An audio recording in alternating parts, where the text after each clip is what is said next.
Բարի երեկո եւ բարի գալուստ հայկական ժամանակ տաղավարում զրուցելու եմ արձակագիր Հայկ Հովյանի հետ։ Բարև ձեզ, պարոն Հովյան։ Բարև ձեզ։ Պարոն Հովյան, երեք կենտրոնական ընտրական հանձնաժողովը հրապարակեց ազգային ժողովի նոր ցանկը падգամավորների նախ ընդհանուր առմամբ ծանոթացել եք ցանկին, այդ անունները ձեզ մոտ դեժավյու չեն առաջացնում եւ ինչի մասին է լինելու 9-րդ գումարման ազգային ժողովը, դա քաղաքական դիսկուսի մասին է լինելու, թե նույն օրակարգի նկատի ունեմ փոխադարձ մեղադրանքներ եւ այդ տրամաբանության մեջ։ Դե ցուցակն այնպեսին է, ինչպես նախընտրական ցուցակներում էին այդ անունները դասավորված հիմնականում, իսկ ինչ վերաբերվում է թե ինչպիսի խորհրդարան ենք ունենալու, ամենայն հավանականությամբ լինելու այն նույն տրամաբանության մեջ, ինչպես նախորդ ազգային ժողովներ, գրեթե մոտավոր նույն համամասնությամբ, ուժերի դասավորվածության ու երևի թե տեսնելու ենք նույն պատկերը, ինչ նախորդ 5 տարիների ընթացքում։ Այսինքն փոխադարձ մեղադրանքներ, քաղաքական երկխոսություն ըստ էության կարելի ասել, որ չի լինելու։ Երևի թե այո, այդ տրամաբանության մեջ էլ կշարունակվի ինչ որ նախընտրական քարոզներ գնում, մոտավորապես այդ տրամաբանության մեջ էլ շարունակվելու է ազգային ժողովում, նոր բան դժվար թե մենք տեսնենք։ Բայց հաշվի առնելով բարդ աշխարհաքաղաքական իրավիճակը նաև մեր երկրի շուրջ ծառացած մի շարք մարտահրավերները, արդյոք մենք կարող ենք մեզ թույլ տալ նման ճոխություն, որ խորհրդարանը եւս 5 տարի գործի այդ նույն տրամաբանության մեջ հոգուտ կամ ընդդեմ Հայաստանի Հանրապետության, ինչու եմ ասում ընդդեմ Հայաստանի Հանրապետության, որովհետեւ երբեմն այն նարատիվները, օրակարգերը, որոնցով հանդես էր գալիս ընդդիմությունը, դրանք այնքան էլ Հայաստանի Հանրապետության մասին չէին եւ Հայաստանի Հանրապետության շահի մասին չէին։ Հիմա եւս 5 տարի կարող ենք մեզ ճոխություն թույլ տալ ունենալ նման խորհրդարան։ Գիտեք, այն կառավարման համակարգը, որ մեր մոտ գործում է, ըստ էության ազգային ժողովի դերը որպես այդպեսին դե թող գտնված չի, հա, ինչ իրական ֆունկցիոնալություն պիտի ունենա ազգային ժողովը, հիմնականում գործառույթները կատարում են գործադիրը, քննարկումները գնում են այլ ֆորմատներով, այլ հարթակներով, ազգային ժողովի դերը որպես այդպեսին մնացել է միայն այդ կնիկ դնողի դերը, հա, ու ըստ էության այդ կառավարման մոդելի այդ բացը, որը վերաբերվում է ազգային ժողովի ֆունկցիոնալությանը, նաև փոխադրվում է այդ ազգային ժողովի ամբիոն, որտեղ եթե մարդիկ այլ բան չունեն անելու, մնում է իրար վիրավորելը, այսպես ասած տաղավարային ինչ որ տրամաբանության մեջ մտած իրար այդ փոխհրաձգության մեջ մտնելը ու դա միայն ազգային ժողովի կազմի խնդիրը չի, հա, այդ նաև այդ ազգային ժողովի բովանդակության խնդիրն է, որ ամրագրված է սահմանադրության մեջ։ Այսինքն այնուամենայնիվ կարծում եք, որ այն նախագծերը, որոնցով հանդես է եկել իշխող ուժը, դրանք միանշանակ կյանքի են կոչվելու անկախ նրանից, որ ընդդիմությունը դրանք կտորպեդահարի կամ կխանգարի դրանց կյանքի կոչմանը, նկատի ունեմ նույն TRIP նախագիծը, խաղաղության գործընթացը, որովհետև սահմանադրության փոփոխությունը իշխանությունը հանդես է եկել նաև նման խոստմամբ։ Ինչպես եք պատկերացնում այս ամբողջը։ Դեռ երևիս թե ամենակարևորը այդ սահմանադրության փոփոխությունների հարցն է, բայց դե ապրենք տեսնենք, հա, ինչ կլինի դրա հետ կապված։ Արդյոք իրոք այդ սահմանադրական փոփոխությունների անհրաժեշտությունը կլինի, չի լինի, կդրվի դա կտարվի դա ազգային ժողով, չի տարվի, ապագայի հարցեր են, տեսնենք թե ոնց կլինի, իսկ մնացած առումներով ինչը որ նախորդ 5 տարիների ընթացքում էր, ինչը գործադիրը տանում էր ազգային ժողով, հիմնականում անցնում էր, հա, եթե իշխող ուժը ցանկություն ուներ այդ օրինագիծը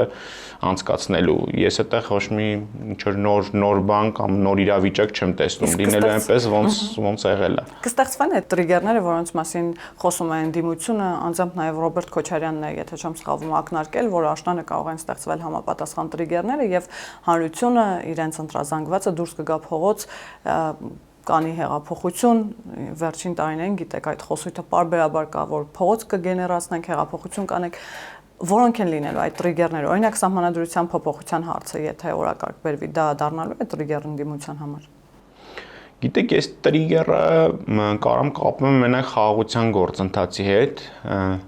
ըստ էության, եթե խաղաղության գործընթացը ինչ պատճառներով տապալվի, այսինքն այն հիմնական ասենց ասած գործառույթը, հա, որ իր վրա վերցրել էր իշխող ուժը խաղաղության օրակարգը ապահովելու, ինչի համար էլ խոշոր հաշվով ինքը քվե ստացավ, այ տրիգեր մենակ կարա լինի այդ պարագայում, եթե հանկարծ ինչ-ինչ պատճառներով այդ խաղաղության գործընթացը տապալվի, ու մենք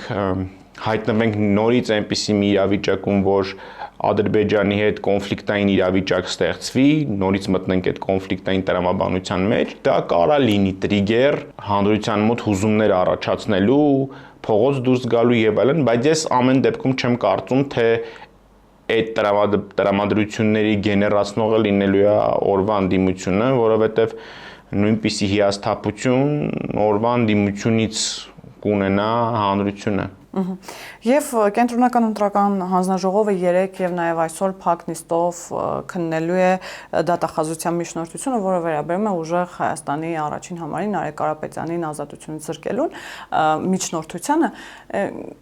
Արդեն հայտարարություններ կան այդ իմաստով, որ սա քաղաքական հետապնդում է, ապօրինի գործընթացներ են, առաջիկա 5 տարիներին էլի ականատես ենք լինելու կամ լսելու ենք նման օրինակ հայտարարություններ, որ քաղաքական հետապնդումներ են, սրանք ապօրինի օրակարգեր են, գիտեք, նույնը հիմա տեղի ունենում Գագիկ Ծառուկյանի շուրջ եւ սա փաթեթավորվում է էլի քաղաքական սոուսով, այնինչ այստեղ նաեւ իրավական կոմպոնենտ կա։ Գիտեք, այդ իրավական կոմպոնենտից բացի քաղաքական կոմպոնենտն էլ ամեն դեպքում գոյություն ունի, որովհետեւ որ մենք տեսնում ենք այդ խնդիրներն առաջանում են այն անձանց նկատմամբ, ովքեր որ քաղաքական հավակնություններ ունեն ու ամենակարևորը խախտել են որոշակի քաղաքական, ասած խաղի կանոններ։ Օրինակ այդ խաղի կանոններից ամենակարևորը երրորդ երկրների շահերի գործակալ չլինելն է։ Ես կարծում եմ դա վերջի 8 տարվա ընթացքում Հայաստանում քաղաքական խաղի չգրված կանոններից մեկն է, այսինքն Զուրաբյանի կամ Մարուքյանի հանդեպ ես չեմ պատկերացնում, որ որևէ խնդիր կարա առաջանա, հա, նույնիսկ այդ մարդկանց ամենասուր քաղաքական դիմախոսության պայմաններում, որովհետև այդ մարդիկ առանձնապես խաղի կանոններ, այդ կարևոր կանոնները, որը որ իշխող ուժը իր համար որդեգրել է, այդ կանոնները չեն խախտվում։ Իսկ այն ուժերի նկատմամբ, որոնք որ այդ կանոնները խախտում են, ես տեսնում եմ, որ կա հակազդեցության իշխանության կողմից, բնականաբար է դրան իրավական ձևակերպումները գտնվում են։ Այսինքն նկատի ունեք այնինչ տեղի ունենում Նարեկ Կարապետյանի շուրջ կրկին նույն հիմքով է պայմանավորված։ Դե այն ինչ որ կապված էր նաև Սամվել Կարապետյանի հետ, այսինքն տակը ամեն դեպքում քաղաքական կոմպոնենտ գոյություն ունի, այնտեղ չենք կարող մենք հերքենք։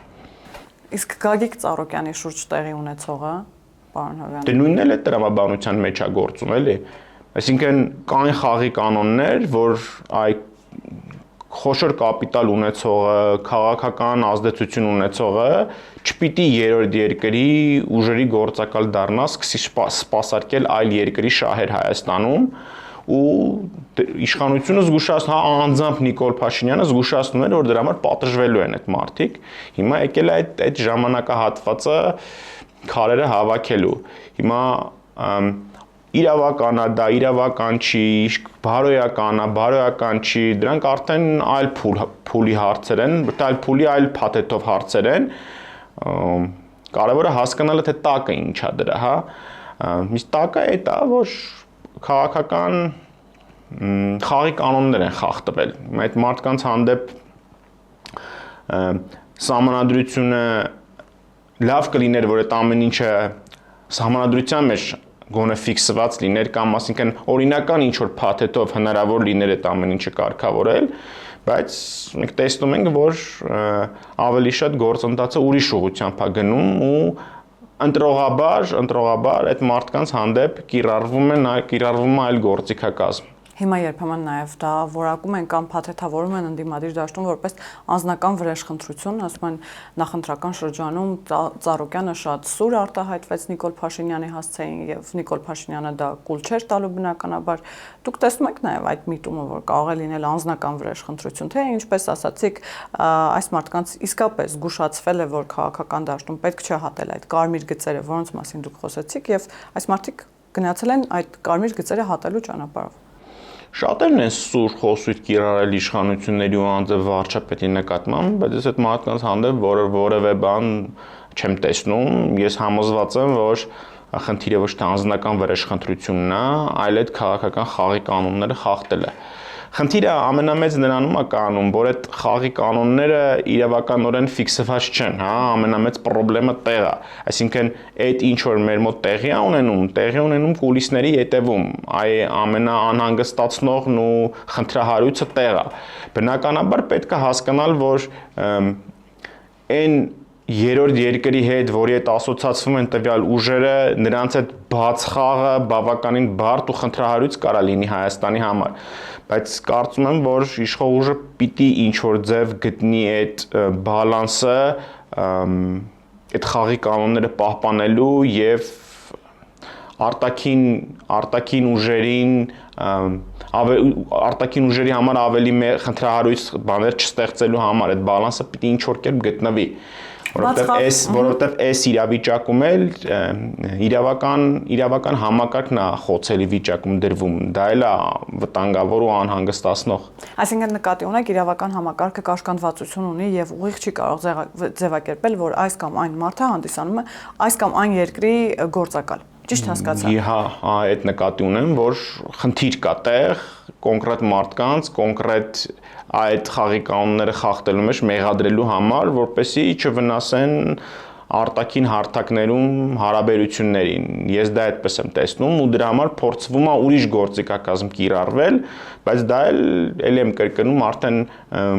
ներքին հարաբերություններում իրավական շատ ու շատ շերտեր է խախտում։ Բայց սա նաև ազդակ է այդ երրորդ երկրներին, որ օրինակ գործակալների հետ նման վերաբերմունք է լինելու այլևս այսուհետ։ Ինչ որտեղ նաև երևի այդ ազդակը գոյություն ունի ցույց տալու համար, որ այդպես հեշտ չի լինելու ստեղ փորձել հեղաշրջում կատարել կամ ինչ որ այլ միջոցներով փորձել ազդել ներքին process-ների վրա ու դրան հակազդեցություն լինելու իշխող ուժի կողմից թեկուզ ուրիշ անվան տակ։ Մենք հաճախ ասում ենք երրորդ երկիր խուսափելով երկրի անունը տալ, բայց օրինակ նույն Ռուսաստանի Դաշնությունից երբ ամենօրյա ռեժիմով խոսում են այն մասին, թե սրանք բռնաճնշումներ են ընդդիմադիրների նկատմամբ, ուղիղ Մեդվեդևի մակարդակում արձագանքում են նրան, ինչ տեղի է ունենում Գագիկ Ծառուկյանի շուրջ, արդյոք սա լավ վիճակում է դնում, թե օրինակ Գագիկ Ծառուկյանին, թե այդ երրորդ երկրին, այսինքն արդյոք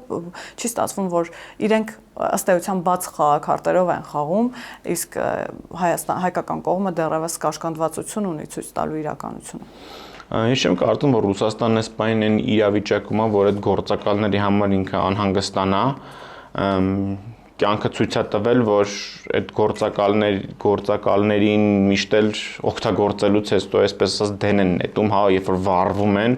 հիմնականում դեն են նետում, այդպես այդտեղ ես չեմ տեսնում կաշկանդվածություն Ռուսաստանի հետ, բացի դրանից Ռուսաստանը շատ ուրիշ այլ գործիքներ էլ ունի Հայաստանի վրա ազդելու, թե տնտեսական գործիքներ, թե քաղաքական գործիքներ, այնպես որ այդտեղ բարդ աշխատանք է սպասվում Ռուսաստանի հետ, հաշվի առնելով, որ երկիրը ոչ միտեղ չի գնալու, ինքը այդտեղ միշտ գոյություն ունենում, կարելի ասել տարածաշրջանի մեր հարևանն է, ու պիտի իր հետ հաշվի նստել ու գտնել ձևերը աշխատելու հետ այդ երկրին ոչինչ չի լինելու, ինքը լինելու անենց ոնց կա, իր այն բովանդակությամբ, որը որ կա։ Մենք չենք կարող այդ երկիրը փոխենք։ Չակնկալել, որ որևէ մոտեցում կփոխվի Հայաստանի նկատմամբ, թեկուզ ընտրություններից հետո, որովհետև այսպես ակնկալիք կա, որ հիմա Ռուսաստանի Դաշնության իշխանությունները ուզած թե չուզած հաշվի են նստելու եղած արդյունքների հետ եւ գնալու են կառուցողական քննարկման, չակնկալել նման ճոխություն։ Ինչ որ բաներ իհարկե կփոխվի, իրանք են հասկանում, որ այսպես ասած հեղաշրջման հնարավորություն էս բան չկա, ստիպված են լինելու աշխատել, ել եմ կրկնում, այլ գործիքակազմեր կիրառելով հարյուրավոր կնճռոտ հարցեր կան, երկաթուղու հարց կա, գազի հարց կա եւ այլն հարյուրավոր հարցեր կա, որտեղ պայմանավորվածություններ են գնում, առևտուր է գնում, մի բան զիջում են, մի բան փորձում են պոկեն, այսպիսի հարաբերություններ են այս պահին Հայաստանի ու Ռուսաստանի միջև, Ռուսաստանը փորձում է ստանալ ամեն ինչը, այսինքն Արցախի կորուստից հետո Ռուսաստանը ցանկանում է ունենալ Հայաստանի կողմից այն վերաբերմունքը, որը միշտ եղել է, Հայաստանն էլ բնականաբար փորձում է դրան ընդդիմանալ, որովհետև եթե այլևս չկա Արցախ, ինչի համար են հարաբերությունների այդ մակարդակ այդ շերտերը, հա, այդ ենթարկվածություն ինչի համար է, եթե Արցախը այլևս գոյություն չունի։ Ու հիմնական կոնֆլիկտը այստեղից է, հա, ծագում, որ Ռուսաստանը փորձում է շարունակաբար ասել, այ շարունակում եք այնպես ոնց առաջ էր, ոչինչ չի փոխվել տրամաբանության մեջ։ Հայաստանը փորձում է դրան ընդդիմանալ, ասելով, որ չէ, բան է փոխվել, որովհետև այլևս Արցախը գոյություն չունի։ Այսինքն ես ճիշտ հասկացա, որ այն դիրքավորումը եւ մոտեցումը, փաթեթավորումը, եթե կուզեք, որ կար Ռուսաստանի Դաշնության նկատմամբ եւ Ռուսաստանի Դաշնության կողմից, որ իրենք երաշխավորն են, իրենք դաշնակիցն են, իրենք կամ կենցաղային լեզվով ասած փրկիչն են, այլևս հոդս են ցնդում այդ մոտեցումները։ Ռուսաստանը պետք է նոր բան մտածի, նոր փաթեթավորում։ Դե եթե Արցախը չկա, այդ ամեն ինչը այլևս գոյություն չունի։ Ռուսաստանը նոր առաջարկելու բան չունի։ Ռուսաստանը պարզապես ասում է եկեք շարունակենք խաղի 5 կանոններով, ոնց կար, տենց թող մնա, բայց ինչի համար այդ ամեն ինչը մնա։ Եթե Արցախը, այսինքն մենք այդ բոլոր զողություններին գնացել ենք մի բանի համար, Արցախի ու Հայաստանի անվտանգությունը ապահովելու համար։ Հիմա եթե այդ անվտանգությունը գոյություն չունի, այդ մնացած ամբողջի տրամաբանությունը փոխվում է։ Անհնար է հետ գնալ ու ապրել այնպես ոնց ապրել ենք մինչև այսօր։ Այդ ոնց որ Հայաստանի համար մենք փորձենք ձև տանք, թե ոչինչ չի փոխվել ու մենք շարունակելու ենք ապրել այնպես ոնց որ 10 տարի առաջ էր կամ 15 տարի առաջ էր։ Դա այլևս հնարավոր բան չի, որովհետև իրականությունն է փոխվել։ Այդ իրականությունը պիտի հաշվի նստել։ Ասացիք Ռուսաստանը այլևս առաջարկ չունի։ Առաջարկ չունենալու բացակայությունն է, որ ստիպում է Ռուսաստանին գնալ ավելի կոշտ քայլերի, նկատի ունեմ սանկցիաները, պատժամիջոցները, լավ տեղ է տանում դա Ռուսաստանին։ Եվ այլևս էլի եմ ասում, հոդս չի ցնդում այդ դաշնակցի բարեկամ պետության փրկչի կերպարը, երբ բացահայտ սպառնում են, որ սովի կմատնենք ձեզ։ Սանկցիա են կիրառում եւ այսպես ասած մեր տնտեսության համար փակում են դռները Ռուսաստանի Դաշնության, ԵԱՏՄ-ի առաջ։ Գիտեք, մենք չի որ պետք է ռուսաստանյան շահերը սովորացնենք, հիմա այդ երկիրը այդ տրամաբանության մեջ է գործում ոչ միայն մեր հանդեպ, ամբողջ հետսովետական տարածքի հետ մենք տեսնում ենք, որ այդ տրամաբանությունն է, այդ փափուկ ուժ գործադրել է Ռուսաստանը, չի իրանց գործիքակազմը էներգակիրներն են, ռազմական ուժն է եւ այլն, քաղաքական ճնշումներն են, այս գործիքակազմն ունի այս երկիրը, այս ձևա գնում առաջ, մենք պետք է դրա հետ հաշվի նստենք, էներգակիրները նույնպես կօգտագործվեն այդ լծակը նկատի ունեմ գազը։ Ես կարծում եմ Ռուսաստանը ինչը հնարավոր կլինի մարսել, դա կանի իհարկե։ Որտեղ հարցնենա իր այս պահի ասած քաշը, հա, ինչին է հերիքելու ու դա միայն մեզ չի վերաբերվում, այլ ամբողջ այս տարածքին, որը որ ինքը համարում է իր ազատության գոտի։ Ինչը հնարավոր, եթե իր քաշը հերիքի, որ ինքը ռազմական ինտերվենցիա անի ու մարսի, կանի, ինչի չպետք է անի։ Այսինքն ես չեմ տեսնում որևէ սահմանափակում ռազմական ինտերվենցիա նկատի ունեք ռազմաբազայի գործ։ Չէ, ինչ որ տեղի ունենում Ուկրաինայում, ինչ տարբերություն Ուկրաինայի, Հայաստանի, Ադրբեջանի կամ Ղազախստանի միջև Ռուսաստանի դիրքից, եթե նայում ենք, եթե միտեղ անում մնացած տեղեր ինչի պետք է չանի, եթե ունենա այդ հնարավորությունը, այսինքն կարանա մարսի դա, խոսքը դրա մասին է։ Հիմա մենք պետք է հաշվի նստենք դրա հետ, որ այդ երկիրը այդ տրամաբանության մեջ է, համենայն դեպս այս պատմական ժամանակահատվածում դա այդ երկիրն է։ Սպասել իրանից փափուկ ինչ որ ուժ, սպասել իրանից ինչ որ այլ առաջարկներ, իմաստ այլևս չունի։ Պետք է հասկանալ, որ սա այս երկիրն է ու փորձել հարաբերվել իր հետ այդ ռիսկերն ու վտանգները հաշվի առնելով, այսինքն որ ոչ ընկնել Ուկրաինայի օրը, ոչ էլ ընկնել Բելարուսի օրը։ Այդ արանքում այլ երկրների օրինակներ էլ կան ու բարեբախտաբար մենք մենակ չենք այդտեղ, այն իրավիճակում ինչ որ մենք ենք գտնվում, նաև այլ երկրներ կան, մեր հարևանությամբ էլ, Կենտրոնական Ասիայում էլ բոլոր այդ երկրներն էլ ունեն այդ վտանգները Ռուսաստանից, որ նա համարում է այդ տարածքները իր ազատության գոտի ու ճնշում է գործադրում այդ ազատության գոտում իր գերիշխանությունը հաստատելու համար։ Ուզենք, չուզենք, լավ է, վատ է, դա լրիվ ուրիշ հարց է։ Պիտի ըմբռնել, որ այս է տրամաբանությունը ու պիտի աշխատել դրա հետ։ Իսկ ինչով է պայմանավորված, որ այսպես ասեմ, մոտեցումները շատ տարբեր են Հայաստանի ու Ադրբեջանի նկատմամբ, ու հասկանալի է, որ Հայաստանը շատ կախվածություններ ունի, բայց օրինակ Իլհամ Ալիևը օրեր Շուշիի մեդիա ֆորումի ժամանակ ուղիղ ասաց, որ Խորհրդային Միության տարիները դրանք իրենց համար ստրկության տարիներ են։ Էլ չասեմ, որ Ուկրաինային ասաց, որ երբեք չհամակերպվեք օկուպացիայի հետ, ասաց, որ խրախուսում են, կանգնած են Ուկրաինայի ինքնիշխանության տարածքային ամբողջականության կողքին։ Ռուսական բոլոր նախագծերը ըստ էության մերժեց, նույն 3+3-ը, որ թմբկահարվում էր պաշտոնական Մոսկվայի կողմից, ասացին դա ոչինչ չտվող ֆորմատ է, եւ այսպես շարունակ, եւ Ռուսաստանի Դաշնությունից հնչում է պարզապես պատասխան հայտարարություն, որ թեև համաձայն չենք որոշ պնդումների հետ, բայց դա չի խանգարում երկկողմ հարաբերություններին։ Հիմա ուզում եմ հասկանալ այս քաշային կատեգորիաների մասին, նաեւ ինչով է պայմանավորված, որ Ադրբեջանը կարողանում է իրեն թույլ տալ նման հայտարարություններ կամ նման դիրքից խոսել Ռուսաստանի Դաշնության հետ, իսկ Հայաստանը անգամ շատ փափուկ վերաբերմունքի դեպքում արժանանում է պատժիչ ինչ-որ գործողությունների։ Բացառապես քաղաքական կշռի հարցը, նույն վերաբերմունքը հնարավորության դեպքում ինչ կա Հայաստանի նկատմամբ լինելու է նաև մնացած բոլորի նկատմամբ, եթե հնարավորություն ունենա, պարզապես Ադրբեջանի քաղաքական դիրքը այս պահին շատ ավելի հարմար է, այդպես ավելի ինքնիշխան քաղաքականություն վարելու համար, նախ հաշվի առնենք, որ Ադրբեջանը տասնամյակներով Թուրքիայի գործոնը նկատի ունի։ Բացի Թուրքիայի գործոնից, Ադրբեջանը տասնամյակներով այդ դիվերսիֆիկացիան արել է, բավականաչափ հեռացել է Ռուսաստանից, ալտերնատիվ մեխանիզմներ է ստեղծել իր գոյատևման համար, այսինքն ինքը տասնյակ տարիներով աշխատել է այդ ուղղությամբ։ Մենք վերջի մի քանի տարիներին ենք փորձում մտածել այ ինչպես կարող ենք մենք ապրել առանց Ռուսաստանի։ Այսինքն մենք մի քանի տասնամյակ այդ գործընթացում հետ ենք Ադրբեջանից։ Գումարած դրան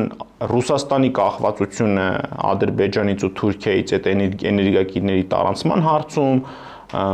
Ադրբեջանի դերը Ռուսաստան-Իրան կապի հարցում ու վերջիվերջո չմոռանանք, որ Ադրբեջանը պատերազմը հաղթել։ Այդ բոլոր նույն եւ Թուրքիայի գործոնն իհարկե։ Այդ բոլորի հանրագումարում Իլհամ Ալիևը հասկանում է, որ ինքը ունի այդ խաղաքարտերը այդպես խոսալու համար ու տեսնում ենք, որ դա Ռուսաստանի կողմից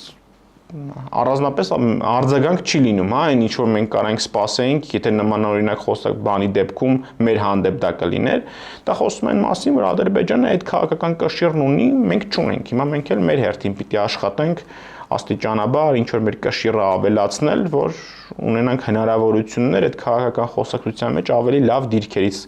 խոսալու։ Էս է ինչ որ շատ մեծ ու բարդ բան չկա, հա, քաղաքական կշիռ գոյություն ունի։ Այ ոնց քո քաղաքական կշիռը մեծացնես, այլ դա արդեն այլ հմտություններ պահանջող հարց է։ Պարոն Հովյան, իսկ մեր պետությանը որոշակիորեն կաշկանդում է կամ կարող է դա կաշկանդող հանգամանք լինել, կամ Ռուսաստանին հավելյալ, այսպես ասեմ, թևեր տալ այն հանգամանքը, որ այնուամենայնիվ 500,000 մարդ չմոռանանք գնացել եւ ընտրել է ուժերի, որոնց ընդհուպ Վլադիմիր Պուտինը անվանեց ռուսական շահերի, այսպես կամ ռուսական շահեր պաշտպանող տարբեր ձևակերպումներ կան, բայց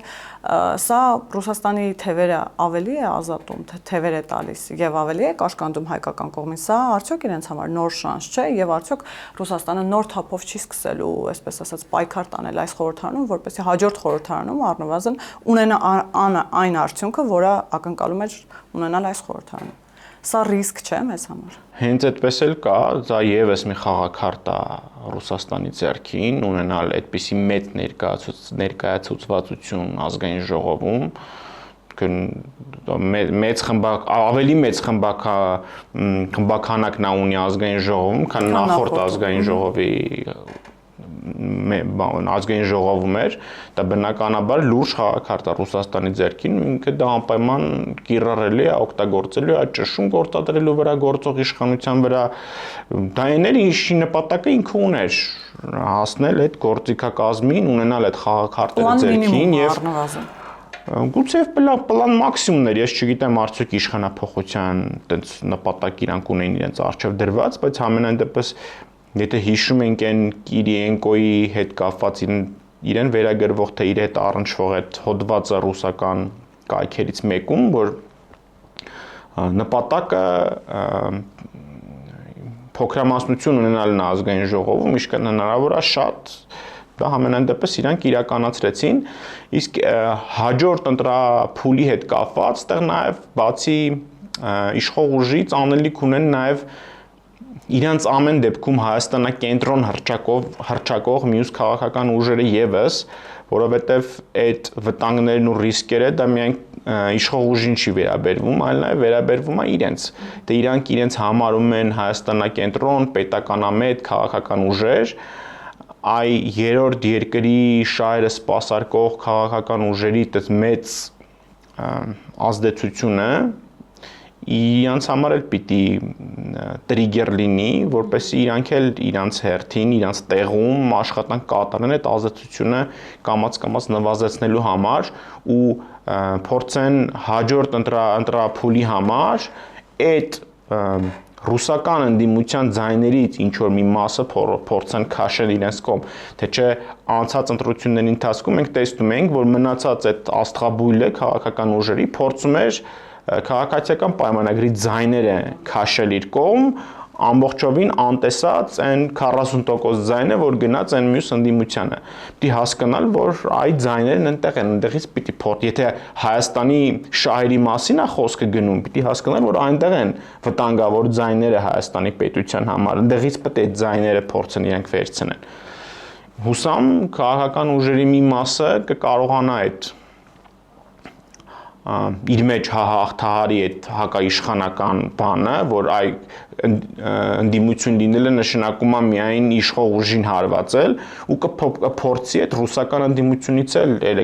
էլեկտորատ քաշել ու տանել իր կողմը։ Իսկ ուժեղ Հայաստանը կկարողանա իր արժեվ դրված խնդիրը կատարել որն էլ որ լինի այդ խնդիրը, ինչի եմ այս հարցը տալիս, որովհետև մենք տեսնում ենք, որ ազգային ժողովը դեռ չձևավորված 105 падգամավոր ինքնաբացարկ ներկայացրեցին, եւս 3-ը արդեն դիմում են գրել եւ դուրս են եկել, նրանցից մեկը երրորդ համար է, որքան էլ որ զարմանալի է Գոհար Մելոյանը, ինչ է կատարվում, սա ներսում վստահության, բացակայության մասին է խոսում, վախի մթնոլորտի մասին է խոսում, վախ օրինակ նույն իշխանության գործողություններից, թե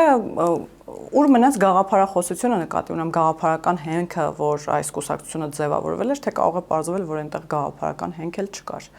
Միգուցե սա նաև կարող է լինել գաղտնի պլանի մաս։ Դուք որ տեսակետն եք պաշտպանում։ Եթե խոսքը գնում է ուժեղ Հայաստանի մասին, իհարկե հասկանալի է, որ այնտեղ